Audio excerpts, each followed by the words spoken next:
Dante was a selfish, self-serving prick. He had no doubt about that right now. His very first coherent thought in limbo was that he had hoped he wouldn't have to clean up his own vomit after he puked all over the floor. As soon as he had laid eyes on Lysa and Midori, he immediately was sizing them up for conquest. What a mistake that had been. Midori, who was the poster child for what limbo was all about, and Lysa, who was so much more than she had seemed. That girl was like Rosie the Riveter crossed with Laura Croft. Man, that was what was so awesome about her, the way she not fuck with her. Oh yeah. Almost forgot. That's another thing that Dante figured he shouldn't be too proud of, how easily he allowed himself to be led around by his penis. Yeah, it was funny when it happened in comedies, really funny, but it wasn't how a decent person should treat or think about another.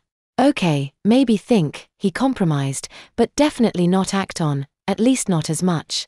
Come to think of it, in life, did he even have any friends who were girls that he wasn't explicitly interested in for romance, getting laid? Did he even know Melissa's last name or anything she had been interested in outside of cheerleading, which she totally advertised by wearing that kinky outfit? He did not. Not only was he an ungrateful and selfish prick to his parents, he had been an asshole to women too. Then Dante remembered lunchtime. Just before naps, Dante had hoped he would pee himself and get changed on the floor with that half-naked girl so he could cop a feel. That was just the milk talking, the milk that takes away ambitions and inhibitions, so you're very, very, very honest with yourself and who you are. Dante found that he could move again, his body rebooting from the spanking. He shuddered in the baby swing. He had basically wanted to molest that girl. That poor girl who had been completely broken down and desperate and worn out. The poor girl who probably had no idea where she was or why they were doing this to her. He didn't think about that all. He had just wanted some tits. Maybe he had had more in common with Lysa's baby sister than he realized. Maybe Dante hadn't been such a good person. Maybe he was really just someone who never took the opportunity to be bad. Maybe he belonged here, in limbo, or worse. When he was finally out of the baby swing, Dante was in a somber mood, not quite hysterical. He sat wherever the Judy plopped him down, looking inward more than outward and thus not even really aware of his own surroundings. By the time Lysa had found him and crawled up to him, Dante had been muttering I'm so sorry for roughly 25 minutes straight. If this is about earlier, Lysa told him, it's okay. I've already forgiven you. That thing you did with Jamal was pretty smooth. I'm glad you can take care of yourself. It's not that, Dante shook his head. I just realized what kind of person I was. He hesitated. Lysa looked confused. I just now realized how my death probably ruined my parents' lives. I belong here. Dante felt her arm around his shoulders. It's not your fault, Lysa consoled him. It's nothing you did. It's what your parents didn't do to you. If they had even gone to church once and dunked you, you'd be hanging with the halos right about now. I'm not so sure, Dante remarked.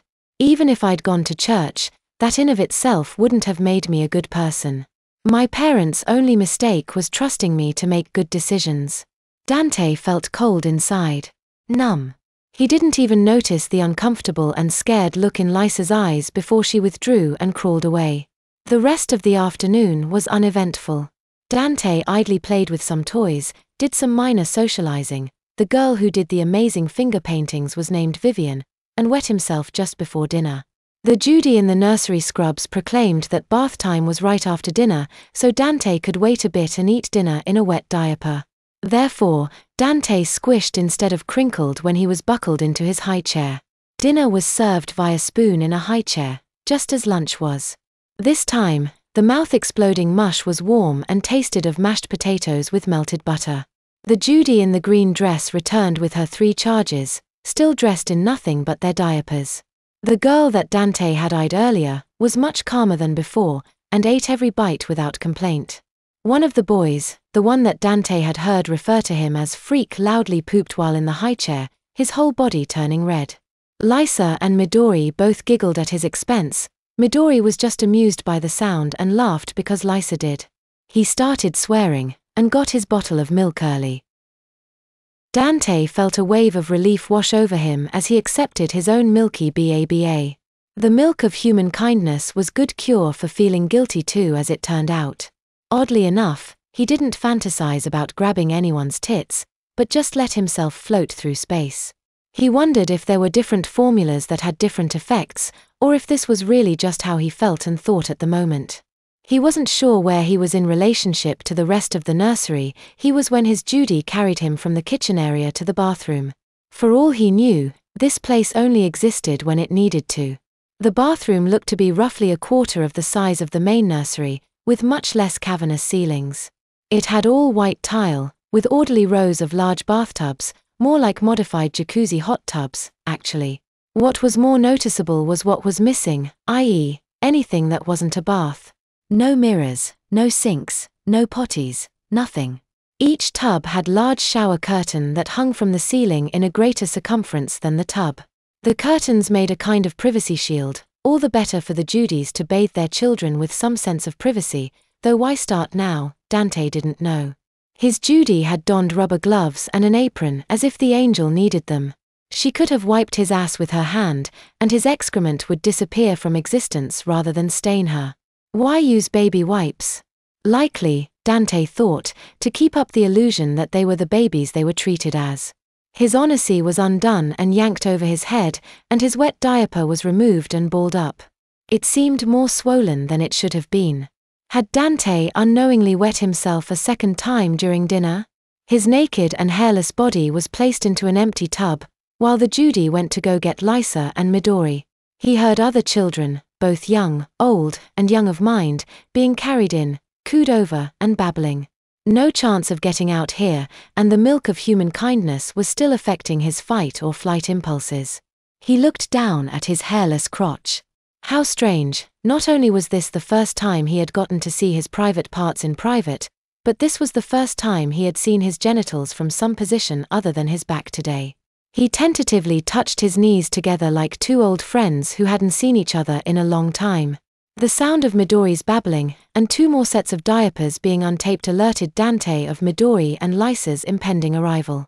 The pending embarrassment immediately shocked Dante out of his angel milk haze. As soon as they were placed in the tub, the Judy turned the water on perfect temperature and Dante averted his eyes. "What's with you?" Lysa asked, a dopey smile on her face from the milk. "You guys are naked." Dante blushed. "So? We're all naked," Lysa pointed out as the water quickly rose in the tub. "Modesty goes out the window in this place, I told you. Dory's too out of it to care, and you must have seen my box at least twice today." "That's not the point," he told her. "What is the point?" she drunkenly asked, her naked breasts bobbing slightly as she did. "Those perky, wonderful, glorious British English do. Not fuck with her." Damn, this situation was getting hard, difficult. The Judy poured in some lavender-scented bubble bath, creating a screen that blocked certain parts. "Thank you, bubble bath. The point is, I don't want to think of you as Uraz. Girls." "Yes." Dante yiped, "I mean no." "Then what do you mean?" she asked, giving him a surly look. Crap. He was in it now. "Just say it, just say it, just say it." "I mean I want to think of you as a person, and not just another way to get my dick wet." Lysa's eyes glazed over, and then she shook her head, as if waking up from a dream or coming out of a buzz. "Wow," she said, covering her breasts. "That has got to be one of the crudest and nicest things a boy has ever said to me." The three of them sat there for the rest of the bath, letting the Judy do her work. After the bath, Dante was quickly toweled off, re-diapered, and dressed in footy pajamas. It was by far the warmest and least revealing thing he had worn since he got to this place. The Judy in the nursery scrubs carried him out into the main nursery. While he had been bathing, the whole layout had been replaced. Other than the occasional changing table and trash can, most everything else was gone. All of the cubicle walls had vanished, and in their places were rows upon rows of cribs, not unlike a scaled-up version of the newborn room. The lights were low, and a soft tinkling music flooded the air. Time for sleep. Dante was lowered into a crib, and a bottle of milk was handed to him, though not forced upon him. "To help you get to sleep, the Judy said as she passed him the drink. Dante opted to place the bottle by his feet. Dante laid down in his crib, perhaps being a little more grown-up than he had been when he had awakened this morning, despite his change in attire. The last sounds he heard before he drifted off came from Lysa, one crib over. "Good night, Dante. Happy birthday."